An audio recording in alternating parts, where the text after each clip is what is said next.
रात के 12 बज रहे थे। रमेश की ट्रेन किसी तकनीकी खराबी की वजह से एक अनजान स्टेशन पर रुक गई। स्टेशन का नाम था कालवाड़। अजीब बात ये थी कि वहाँ न कोई यात्री था, न कोई टिकट काउंटर पर बैठा इंसान।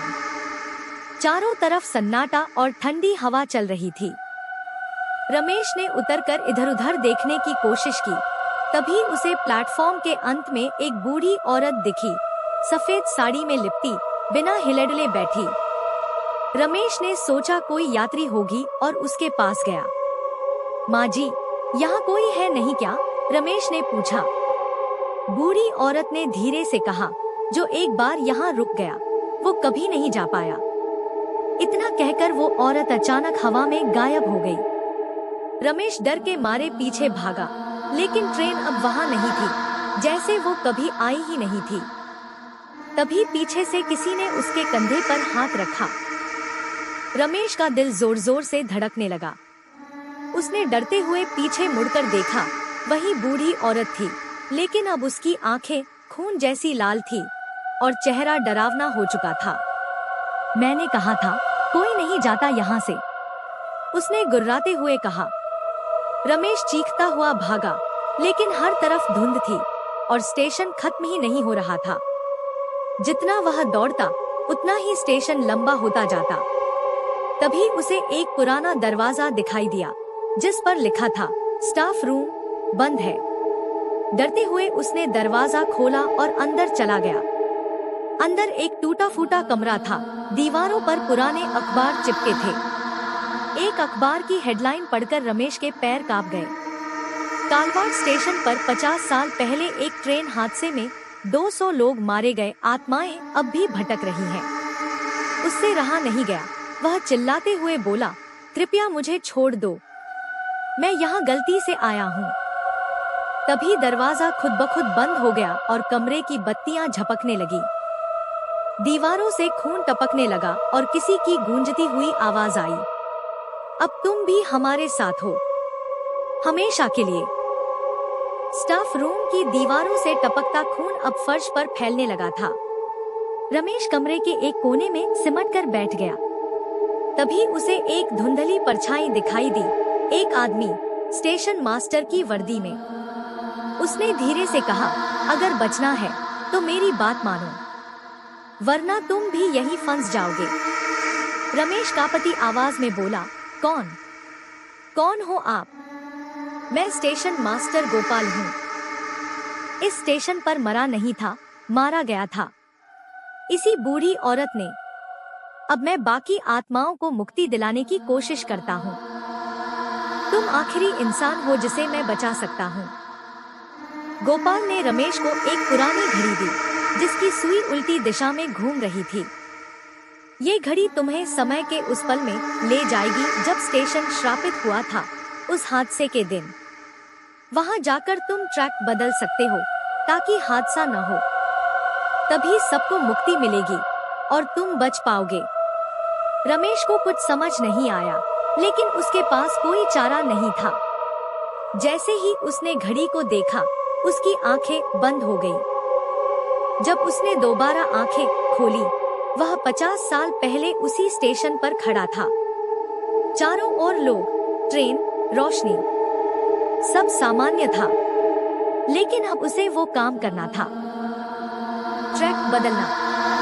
और तभी उसे दिखी वो बूढ़ी औरत, वही, लेकिन इस बार वह जवान थी और उस ट्रेन के सामने खड़ी थी, जैसे खुद मरने को तैयार। रमेश समझ गया कि हादसा रोकने के लिए उसे 2 काम करने हैं।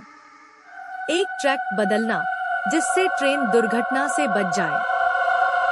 2, उस औरत को ट्रेन के सामने आने से रोकना।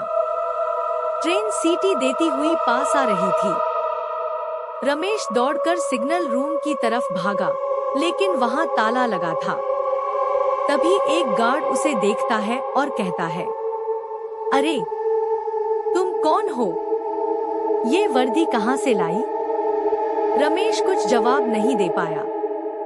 घबराकर उसने उस गार्ड को धक्का दिया और ताले को तोड़ने लगा। तभी उसकी जेब में रखी घड़ी तेजी से चमकने लगी, जैसे वक्त खत्म हो रहा हो। आखिरकार उसने सिग्नल बदल दिया। ट्रेन की दिशा अब सुरक्षित थी। लेकिन अभी एक काम बाकी था, उस औरत को रोकना। वह भागते हुए प्लेटफॉर्म पर पहुंचा और देखा, वो औरत ट्रेन के आगे खड़ी थी। उसकी आंखें खाली और चेहरा शांत। रमेश चिल्लाया, रुको, मत करो ये। वो औरत उसकी तरफ देखती है और अचानक बोली, अब बहुत देर हो चुकी है। मैं इंतजार कर चुकी हूँ उस इंसान का जिसने मुझे धोखा दिया। और वो तुम ही हो, रमेश। रमेश सन्न रह गया। मैं? लेकिन मैं तो। औरत हंसने लगी। उसकी आंखों से खून बह रहा था। तुम्हारी आत्मा पिछले जन्म की है। तुमने मुझसे वादा करके मुझे इस प्लेटफॉर्म पर अकेला छोड़ दिया था। मैंने तब से सबको मारा, पर आज मैं सब माफ कर दूंगी, अगर तुम खुद ट्रेन के सामने आ जाओ। अब रमेश के पास दो रास्ते थे। एक, खुद को बलिदान करके सभी आत्माओं को मुक्त कर दे। दो, फिर से भाग जाए, लेकिन हमेशा के लिए इस समय चक्र में फंसा रह जाए। रमेश का दिमाग सुन्न पड़ चुका था। सामने ट्रेन तेजी से आ रही थी और वो औरत अब एक खौफनाक आत्मा मुस्कुरा रही थी। उसकी आंखों में सिर्फ बदला था। रमेश को याद आने लगा। धुंधले सपने, किसी से किया हुआ वादा, एक लड़की जिसे वो छोड़ आया था, शांति। हाँ, वही इस औरत का नाम था। रमेश घुटनों पर गिर गया। मुझे माफ कर दो। मैं अब भाग नहीं सकता। अगर मेरी मौत से तुम्हें और सबको मुक्ति मिलती है, तो मैं तैयार हूं। उसने आंखें बंद की और ट्रेन की ओर बढ़ा। धड़ धड़ धड़। लेकिन तभी ट्रेन कुछ इंच पहले रुक गई, जैसे किसी अदृश्य शक्ति ने उसे रोक दिया हो। जब रमेश ने आंखें खोली, सामने वो औरत खड़ी थी, अब शांत रूप में, मुस्कुराती हुई। अब तुमने पश्चाताप कर लिया है। अब हम सब आजाद हैं। उसके पीछे स्टेशन मास्टर गोपाल और कई और आत्माएं खड़ी थी। एक एक कर सभी हवा में विलीन होने लगे। स्टेशन पर तेज रोशनी फैली और सन्नाटा धीरे धीरे खत्म होने लगा। अगले पल रमेश ने खुद को अस्पताल के बिस्तर पर पाया। एक डॉक्टर कह रहा था, कमाल है, ये आदमी बेहोशी की हालत में 3 दिन से रेलवे ट्रैक के पास पड़ा था, लेकिन अब ठीक है। रमेश समझ गया, वह बच गया था। लेकिन जो कुछ उसने देखा, वह सपना नहीं था, क्योंकि उसकी जेब में वही पुरानी उल्टी चलती घड़ी अब भी मौजूद थी और उसमें दर्ज था, कालवाड़ स्टेशन अब मुक्त है।